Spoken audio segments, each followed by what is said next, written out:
Welcome back to World Crisis Radio. Webster, Tarpley in Washington, D.C. People may know the film version of Dickens' Christmas Carol, and that is the Alistair Sim British version of, I believe, 1951. And you may remember the scene where Scrooge's partner, Jacob Marley, is on his deathbed. And Scrooge comes to visit him after business hours, of course. He's not in a hurry. He's got to make all the money in his counting house.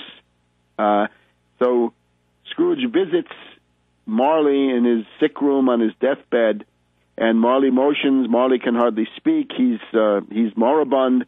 He motions to Scrooge to come closer, and with this fading voice, is in his death rattle, he says to Scrooge, "Save yourself. Save yourself. It's not too late."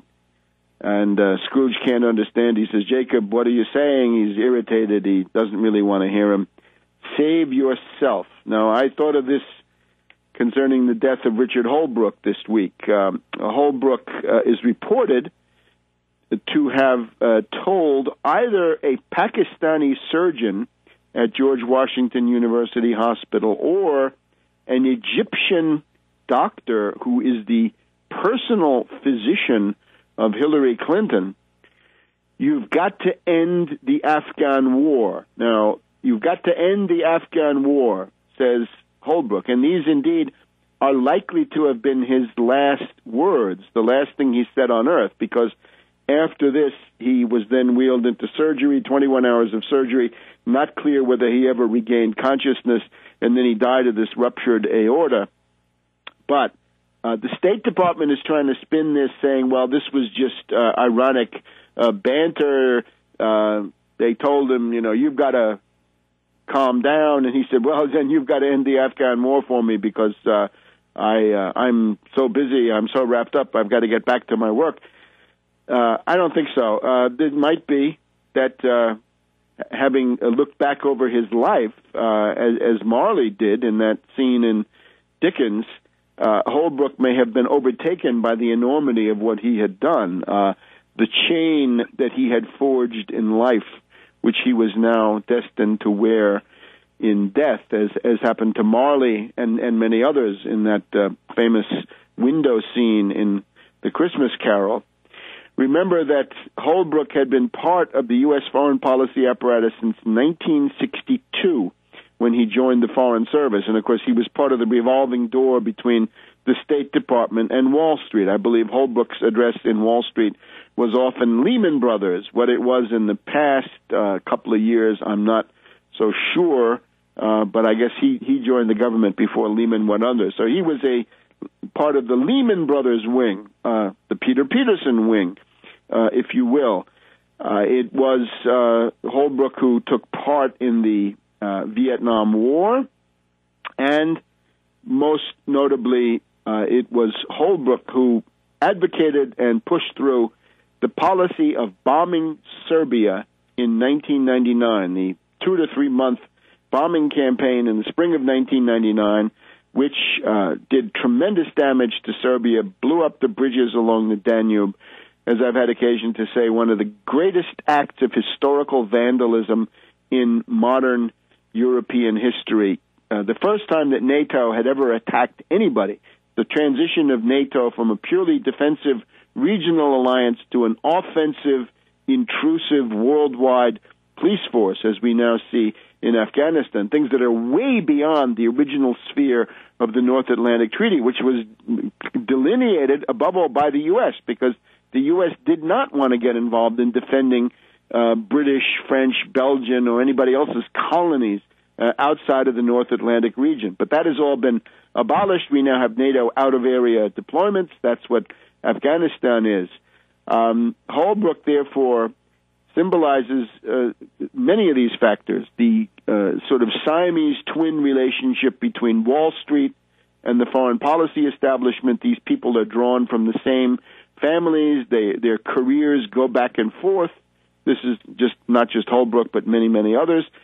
And then that Holbrooke was always the advocate for bombing, intervention, essentially a policy of wild aggression, interventionism, and always with this self-righteous, hypocritical posture of U.S. moral superiority, dressed up with double standards. One standard for the U.S., one standard for the others, and that's the constant. So Holbrooke, however, if we can hope, we know from Dante, for example, that if you repent at the last minute, right? I think it's Guido da Montefeltro in the Purgatory. He had a terrible life, but at the last moment he repented. So maybe Holbrooke has saved himself from the chain that he forged in life, as Dickens would have seen it. But that now comes in the middle of this Afghanistan policy review. It's maybe that's ironic too, that his death comes just as the apparatus was gearing up for the long-touted, long-awaited December 2010 policy review on the Afghanistan war. And what have they done? Well, they basically punted. They've lied and they've punted. And it's now clear that everything will stay in place until 2014 at the very least. Remember the July 2011 deadline announced by Obama for the beginning of some kind of pullout. And we've heard very, very cynical policy people on NPR and elsewhere saying, well, maybe that'll be one soldier per week or one soldier per month. It will be totally cosmetic when it comes, if it does come in July 2011, and it's not going to be serious. The war will go on. Obama has now settled back in to the Bush mode of endless war in Afghanistan. And remember, of course, that he's extended it into Pakistan, to say nothing of Yemen, to say nothing of Somalia, and all of these countries around Iran now have larger or smaller U.S. military contingents that are there. The attack on Iran has not gotten much attention over the past several months, but the capabilities are still there, so that when the intent emerges, this becomes quite possible. So the left liberals, again, have to look back 35 months after they gave their hearts to Obama, almost 36 months since my first warning of January 7th, 2008, that Obama was a warmonger was the main theme of that, based on his advisors. Don't listen to his the noises coming out of his mouth. Look at the people around him, and you can read all of this. You can see this leaflet in Obama, the Postmodern Coup, the Making of a Manchurian Candidate.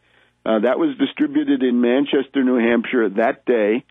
It was the first warning. It was given to the entire John Edwards campaign bus and quite a few other campaign operations in Manchester, New Hampshire.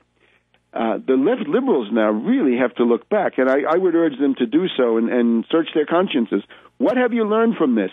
Obama was your hero, and now you see that he has betrayed you on this tax issue. He's betrayed you on the entitlements issue.